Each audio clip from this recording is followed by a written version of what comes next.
Well, companies struggling with slow business as the pandemic lingers could be getting some more help from Ottawa today. The Trudeau government is hoping to pass a bill today that would extend its wage subsidy program until December and loosen its criteria a little. Finance Minister Bill Morneau says the move is important as the economic restart continues, giving employers the confidence to rehire workers. The government also wants to give people with disabilities a special payment of up to $600.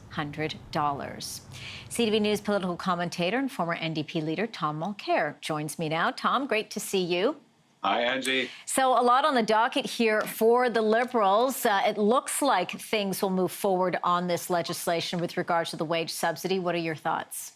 It's a great thing. This is the best practice that had been come up with in any country. Denmark put this forward first. Canada has imitated their lead. It's essentially a way of keeping the contractual link between an employer and an employee. You subsidize the wages heavily. It allows people to hold on to their jobs and for those employers to keep those workers. So it's by far the best thing we've come up with. It had been criticized since the beginning, saying, well, maybe the criteria were too stringent, but there were things that were politically necessary. You wanted to make sure that companies weren't using tax havens, for example, that they had a good environmental record. So the government didn't want to get caught giving money to companies with sketchy backgrounds on those two particular issues. But at the same time, there were a lot of bureaucratic hurdles. Apparently, this is going to allow them to move the money out easier, have more companies apply, which is all good. What is surprising, Angie, of course, is that we are sitting in the middle of July. That was expected. It is a crisis. But now we find out that with no good reason, Mr. Trudeau has decided to put a, quote, personal day on his calendar, and he won't be showing up in the House of Commons, which frankly has the Conservatives very upset. But any Canadian hoping to get some answers on this scandal involving the We Charity and the Trudeau family, of course, will also find that it's difficult to understand why Mr. Trudeau has failed to show up. Yeah, and it's interesting because he has said over and over again that he's willing to participate, he's willing to answer questions.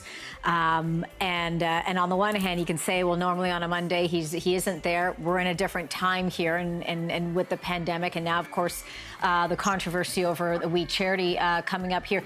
This has all been now being put in the lap of Chrystia Freeland, at least today, and there will be a lot of questions that are going to be asked of the Liberals by the opposition. So how are they going to be maneuvering through that in the midst of course, trying to get this pushed through, the wage subsidy extension pushed through, and then the accountability bill is also high on the agenda there?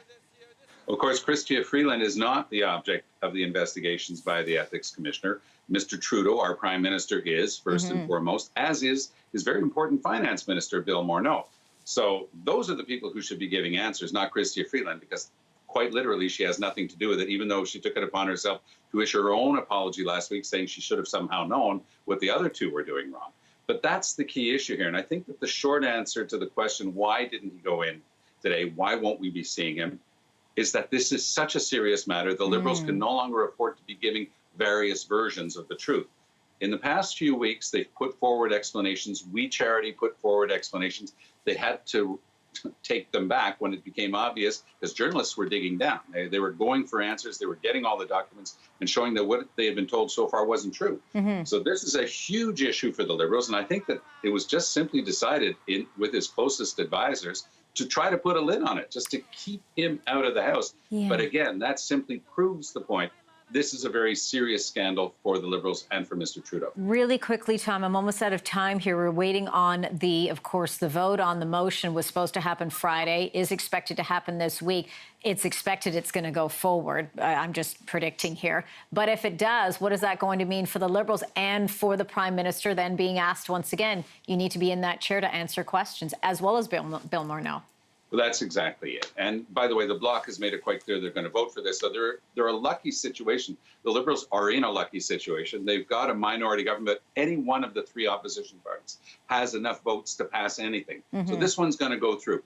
Mr. Trudeau not being there, again, it really underscores the fact that there is a lot that hasn't been made clear to the Canadian voting public. Minority governments fall, on average, in Canada within 18 months. So Mr. Trudeau and his team are obviously scrambling. I think it's surprising that he wasn't allowed back in the House, especially, as you say, Angie, when he had already said he was more than willing to play the game, to show up even in committee and give answers. Looks like he's not going to be doing any of those things. We will follow developments this week. CTV News political commentator and former NDP leader Tom Mulcair. Great chatting with you, Tom. Thanks for this. Good to talk to you too, Angie. Bye-bye.